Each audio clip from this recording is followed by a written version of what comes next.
Bienvenidos a este post de ¿Por qué yo rechazo una nueva constitución? Mi nombre es Juan Antonio Montes. Yo voy a comentar hoy día el acuerdo entre el ministro Larraín y el condenado por homicidio Celestino Córdoba. Pero antes de pasar a tratar del tema, lo invito a viralizar estos programas, a suscribirse, a tocar la campanita para que le avisen en un próximo comentario y a estar unidos en esta campaña ¿Por qué yo rechazo una nueva constitución?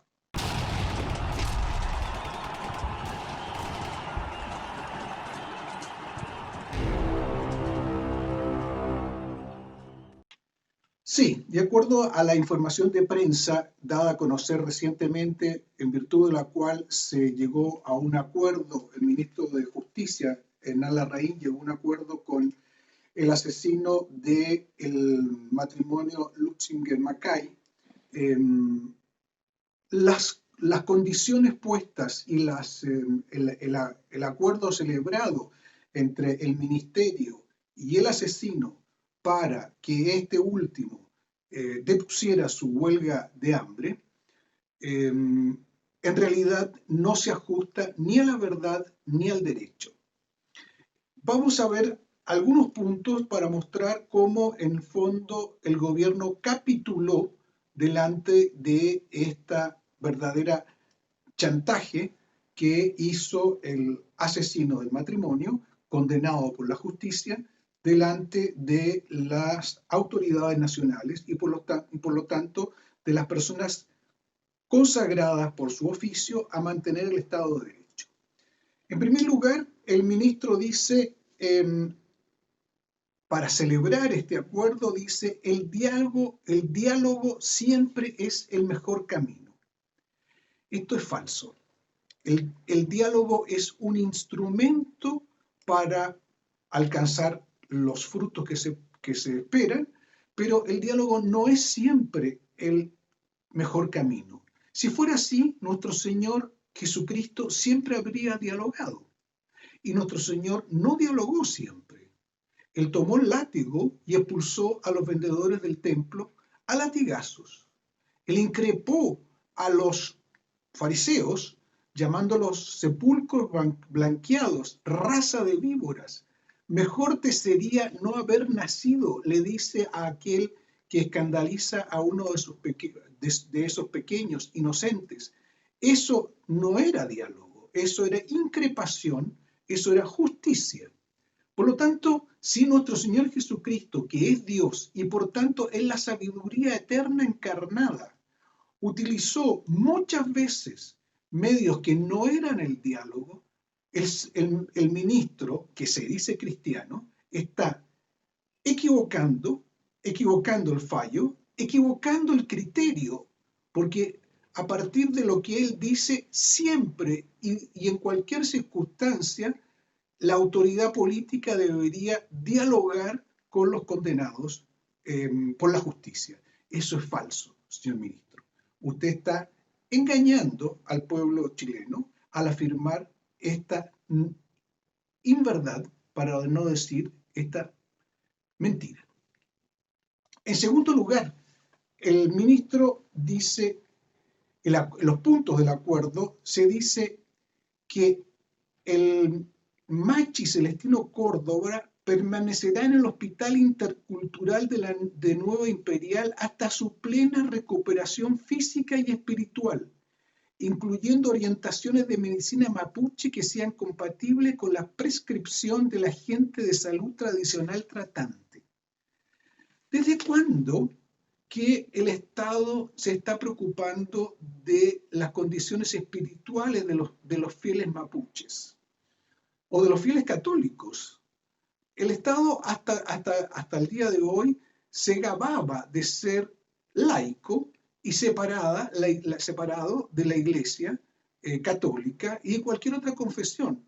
Sin embargo, ahora estamos viendo que el Estado está altamente preocupado de que los condenados por la justicia, en este caso por un asesinato, puedan celebrar sus ritos espirituales puedan ser sanados espiritualmente.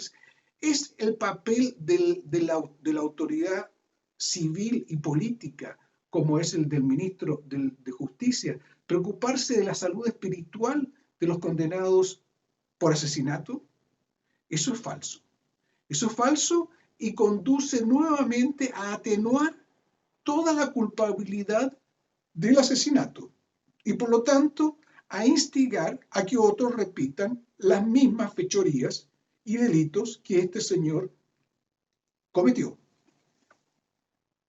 En tercer lugar, se señala que recuperada su salud, o sea, ustedes van viendo que en el fondo toda la preocupación es por la salud física y espiritual de este señor Córdoba, como si el ministro fuese el director espiritual y el Estado el director de salud de un asesino condenado por la justicia, y nada se dice de las agravantes del delito.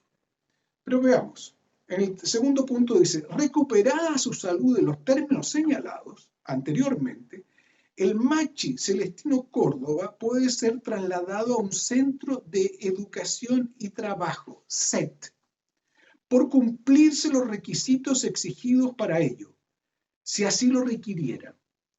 Otra vez, falso, señor ministro. Usted está diciendo que se cumplen los requisitos para ingresar a estos centros de educación y trabajo que, se ha dicho de paso, son abiertos o cerrados, es decir, puede ser también un centro de educación y trabajo abierto. Esperamos que el señor ministro no esté pensando en un centro abierto, que quiere decir fuera de la cárcel, digamos que sea cerrado. Pero fui a ver qué dice estos centros de educación y trabajo de Gendarmería. Lo que está en el decreto en la página de Gendarmería dice lo siguiente. Las personas privadas de libertad que son seleccionadas para formar parte de los CET, o sea, Centros de Educación y Trabajo, y que provienen del sistema cerrado, deben poseer la calidad procesal de condenados. Este señor Córdoba la posee. Tener cumplido 2/3 del tiempo mínimo de su condena para optar a beneficios intrapenitenciarios. Este señor, las dos terceras partes serían 12 años de cárcel y lleva 6 años de cárcel. Por lo tanto, no cumple los requisitos que el ministro dice que cumple. Y por lo tanto, no está habilitado a entrar a ningún centro de educación y trabajo. No se extraña que el señor ministro de Justicia pueda dar esta información a todo el país, siendo que no es verídica. Porque además dice, la otra condición es mostrar disposición al trabajo, motivación al cambio, muy buena o buena conducta, evidenciando previamente una evolución positiva en su proceso de reinserción social. Ninguna de estas condiciones se cumple con el condenado Córdoba. Él no ha tenido buena conducta, al contrario, ha atentado contra su propia vida y no ha dado ninguna señal de reinserción social o laboral.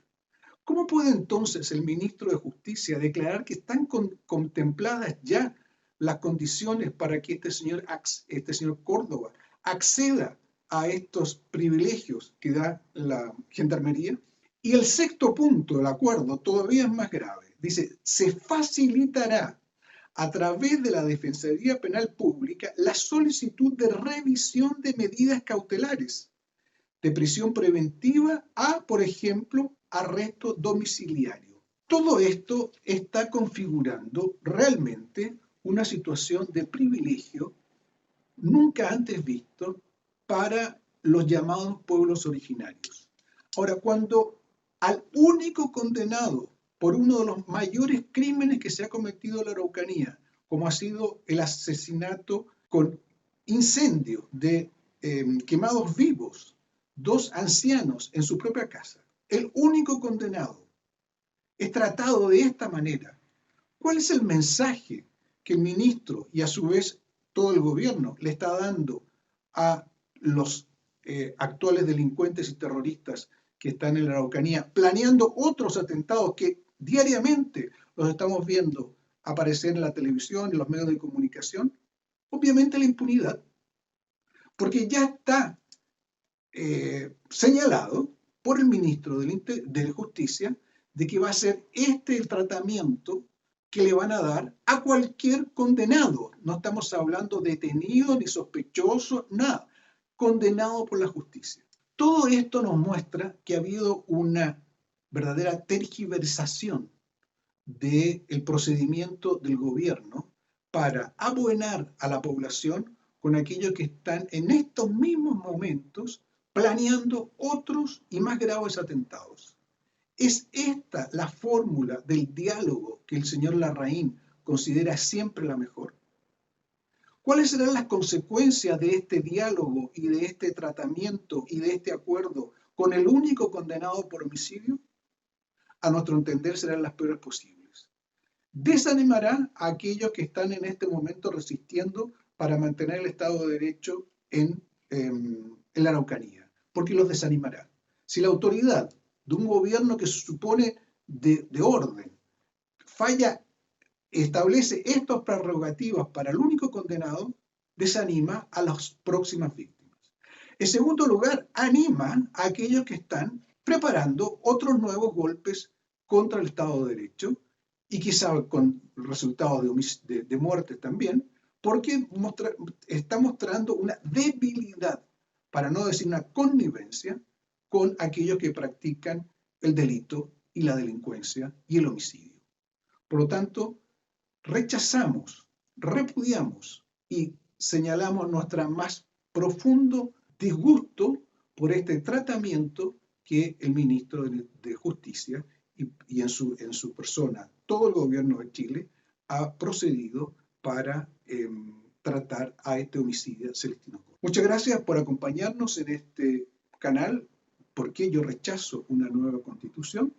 Y yo lo rechazo justamente por esto, porque todo esto que hemos visto es todavía en la vigencia de una constitución de orden. Imagínese usted cuando un nuevo texto constitucional consagre como garantías constitucionales las prerrogativas de multiculturalidad y de todo tipo de derechos para los pueblos originarios. Esto será pan de todos los días. Por eso yo le invito también a sumarse a esta campaña, a decir, yo rechazo, a inscribirse en este canal y a pedirnos nuestras publicaciones a través de revista@credochile.cl o libro@credochile.cl. Muchas gracias y hasta nuestro próximo programa, ¿Por qué yo rechazo una nueva constitución?